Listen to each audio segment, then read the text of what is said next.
అసలు మల్లారెడ్డి కుటుంబం నిజంగా భారతీయ జనతా పార్టీలకు వెళ్తున్నా ఇద్దరు కొడుకులు కోడలతో సహా మల్లారెడ్డి భారతీయ జనతా పార్టీలకు పోవడం లేదో ఒకసారి పూర్తి స్థాయిలో ఫస్ట్ చూద్దాం.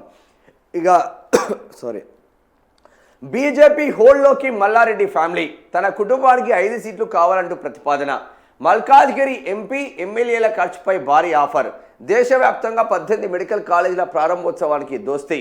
ఈటలకు చెక్ పెట్టేందుకే ప్రోత్సహిస్తున్న ఆ పార్టీలోని ఓ వర్గం. మరి ఎవరిని చెక్ పెట్టడానికి అంటే ఒకసారి చూసే ప్రయత్నం చేద్దాం. ఇక రాష్ట్ర రాజకీయాల్లో తనదైన ముద్ర వేసుకున్న బీఆర్ఎస్ నేత ఎమ్మెల్యే మల్లారెడ్డి మరోసారి వార్తల్లో నిలిచారు. ఇటీవల తన కొడుకు కోడలతో కలిసి ప్రధాని నరేంద్ర మోదీని కలవడం, ఆ తర్వాత మల్లారెడ్డి కోడలు ప్రీతిరెడ్డి నేరుగా బీజేపీ ఆఫీస్కు వెళ్లడం రాజకీయ వర్గాల్లో తీవ్ర చర్చకు దారితీసింది. ఈ నేపథ్యంలో మల్లారెడ్డి కుటుంబం బీజేపీలో చేరేందుకు రంగం సిద్ధం చేసుకుంటుందనే చర్చ జరుగుతున్నది. కమలం పార్టీ కీలక నేతల సహకారంతో మల్లారెడ్డి బీజేపీతో టచ్లో ఉన్నారని, అగ్రనాయకత్వం సైతం ఆయన చేరికపై సానుకూలంగా ఉందని ఆ పార్టీ నేతలు అంతర్గతంగా చెబుతున్నారు. వచ్చే ఎన్నికల నాటికి ఆయన ఫ్యామిలీ కమల దళంలో ఒకరిగా ఉంటారని పేర్కొంటున్నారు. ఈ ప్రచారాన్ని మల్లారెడ్డి ఆయన కుటుంబ సభ్యులు ఖండిస్తున్నారు. ఊహాగానాలకు బలం.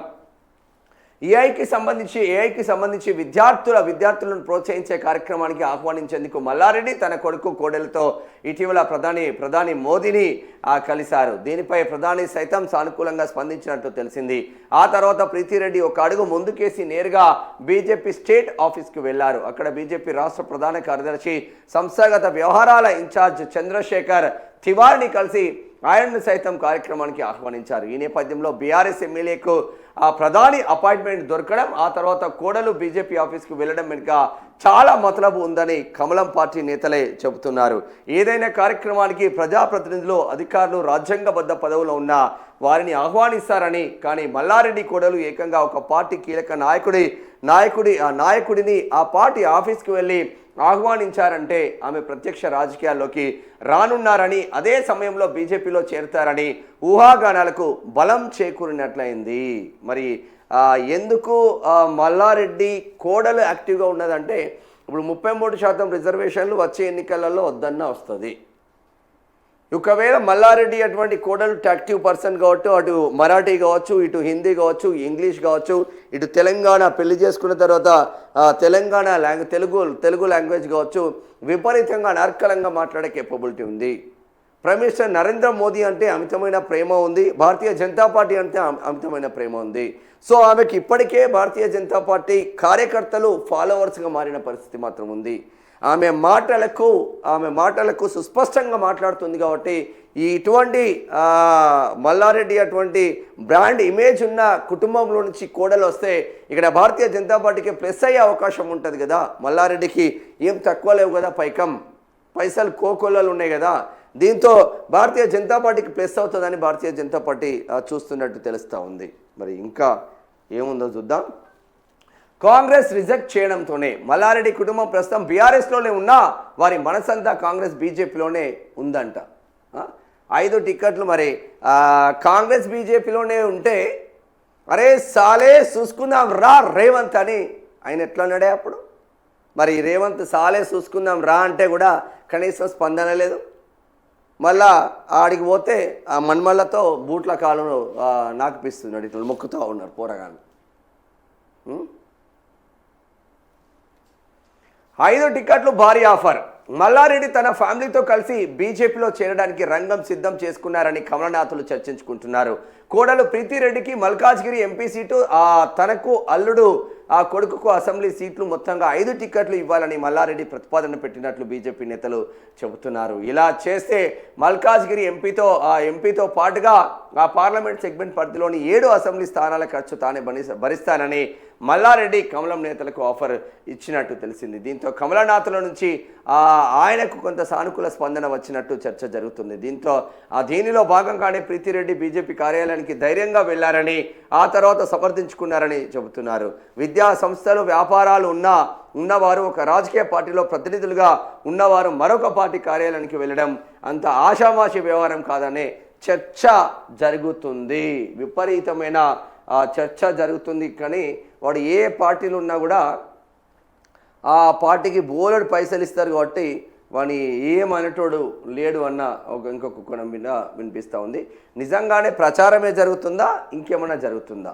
మరి కాంగ్రెస్లో ఎందుకు చేర్చుకోలేకపోతున్నారు సీఎం అనేది కూడా చూద్దాం.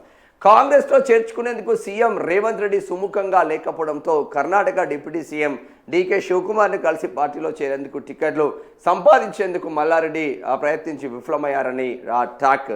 రేవంత్ రెడ్డి ఉన్నంత వరకు కాంగ్రెస్లో ఎంట్రీ కష్టమని భావించి బీజేపీలోకి వెళ్లేందుకు ప్రయత్నాలు చేస్తున్నట్లు సమాచారం. అంతేకాకుండా ఐటీ, ఈడీ సంస్థల రైట్స్ నుంచి తమ విద్యా సంస్థలను కాపాడుకోవడంతో పాటు దేశవ్యాప్తంగా విస్తరించేందుకు బీజేపీ మద్దతు అవసరమని ఒక అంచనాకు వచ్చిన ఆయన ఆ పార్టీలో చేరేందుకు నిర్ణయం తీసుకున్నట్లు చర్చ జరుగుతున్నది. ఇక ఈటెలకు చెక్ పెట్టడానికేనా, అన్ని రకాలుగా లెక్కలు వేసుకున్నాకే బీజేపీ నేతలు మల్లారెడ్డి కుటుంబానికి గ్రీన్ సిగ్నల్ ఇచ్చినట్లు చర్చ జరుగుతున్నది. పార్టీ ఖర్చులు భరించడం, గెలవగలిగే సత్తా, సామాజిక కోణాలున్న నేత కావడంతో ఆయన పట్ల సానుకూలంగా ఉన్నట్లు సమాచారం. మల్కాజ్గిరి ఎంపీగా ఉన్న ఈటెల రాజేందర్కు చెక్ పెట్టేందుకే ఆర్థికంగా, రాజకీయంగా బలమైన మరొక నేత కోసం బీజేపీలోకి ఈటెల వ్యతిరేక వర్గం మల్లారెడ్డి కోడలు ప్రీతిరెడ్డిని ఎంపీ టికెట్ కోసం ప్రతిపాదిస్తున్నట్లు టాక్. దీంతో ఒకే దెబ్బకు రెండు పిట్టలు అనే రీతిలో బీజేపీలో రాజకీయాలు సాగుతున్నాయని ఆ చర్చ మాత్రం సాగుతుంది. మరి మెడికల్ కాలేజ్ల విస్తరణ కోసమేనా, అసలు దేనికి వీళ్ళు భారతీయ జనతా పార్టీలోకి పోవడం దేనికోసం అనేది పూర్తి స్థాయిలో చూద్దాం. ఇప్పటికే పలు రాష్ట్రాల్లో విద్యా సంస్థలను స్థాపించిన మల్లారెడ్డి వచ్చే విద్యా సంవత్సరం నుంచి దేశవ్యాప్తంగా ఒకేసారి 18 మెడికల్ కాలేజీలను ప్రారంభించాలని నిర్ణయించారు. వీటి కోసం దరఖాస్తు కూడా చేసుకున్నారని తెలిసింది. ఆంధ్రప్రదేశ్లోని తిరుపతి, విశాఖపట్నం, న్యూజివీడ్తో పాటు ఉత్తర భారతదేశంలోని లక్నో, మధ్యప్రదేశ్లోని భోపాల్, ఇండోర్, పశ్చిమ బెంగాల్లోని కోల్కతా, నోయిడా, ఢిల్లీ సహా మొత్తం 18 ప్రాంతాల్లో మెడికల్ కాలేజీలు ఏర్పాటు చేసేందుకు సిద్ధమైనట్లు సమాచారం. ఇప్పటికే తెలంగాణలో పెద్ద విద్యా సామ్రాజ్యాన్ని మల్లారెడ్డి ఏర్పాటు చేసుకున్నారు. మెడికల్ కాలేజీలు, ఇంజనీరింగ్, డీమ్డ్ యూనివర్సిటీ, కేజీ నుంచి పీజీ వరకు అన్ని రకాల విద్యా సంస్థలు ఉన్నాయి. ఈ నేపథ్యంలో తన విద్యా సామ్రాజ్యాన్ని మరింత విస్తరించాలని నిర్ణయించారు. అయితే దీనికి బీజేపీ మద్దతు అవసరమని భావించి ఆ పార్టీ వైపు మొగ్గు చూపుతున్నట్లు చర్చ జరుగుతుంది. ఈయన ప్రజలకు ఏమైనా సేవ చేసి ఒరగబెట్టింది ఏమైనా ఉందానే? మల్లారెడ్డి అనేటోడు ప్రజలకు ఏమైనా సేవ చేసిండా? నిజంగా మీరు చెప్పండి. ఈ మల్లారెడ్డి అనేటోడు ప్రజలకు ఏమైనా సేవ చేసిండా? లేదంటే కేఏ పాల్ లాగా ఎంటర్టైన్మెంట్ చేసుకుంటూ రాజకీయాల్లోకి వచ్చి ఏడ భూములు ఉన్నా కూడా కబ్జాలు పెట్టుకుంటూ కాలేజీలు కట్టుకుంటూ అదే మేడ్చల్ నియోజకవర్గంలో కావచ్చు, కుత్బుల్లాపూర్ నియోజకవర్గంలో కావచ్చు, హైదరాబాద్లో ఉన్న విద్యా సంస్థలన్నీ 2 నియోజకవర్గాల్లో మాత్రమే ఉన్నాయి. ఇటు కుత్బుల్లాపూర్లో హెవీగా ఉంటే గండిమైసమ్మ, సూరారం ప్రాంతంలో మొత్తం సామ్రాజ్యాన్ని విస్తరిస్తే రిమైనింగ్ మేడ్చల్ నియోజకవర్గంలో ఉన్నాయి. ఈ 2 నియోజకవర్గాల ప్రజలకు కానీ, 2 నియోజకవర్గాల అక్కడ ప్రభుత్వ పాఠశాలలకు కానీ ఏమన్నా ఒరగబెట్టింది ఏమన్నా ఉన్నదా మల్లారెడ్డి అంటే నో. మరి ఇటువంటి మల్లారెడ్డిని ఎందుకు తీసుకుంటున్నారంటే పైసలు ఎవరి దగ్గర ఉంటే వాడే రాజకీయ నాయకుడు. వాడికి చదువు సంధ్య అవసరం లేదు, ఏలి ముద్రగాడైనా పర్వాలేదు, పైసామే పరమాత్మ అన్నట్టు ఉంటుంది కథ. మరి ఇప్పటికే టీడీపీలో ఉన్నాడు, టీఆర్ఎస్కి వేయండు, బీఆర్ఎస్ అయింది. ఇక రేవంత్ రెడ్డి సవాలే చూసుకుందాం రాని తొడలు కొట్టిండు.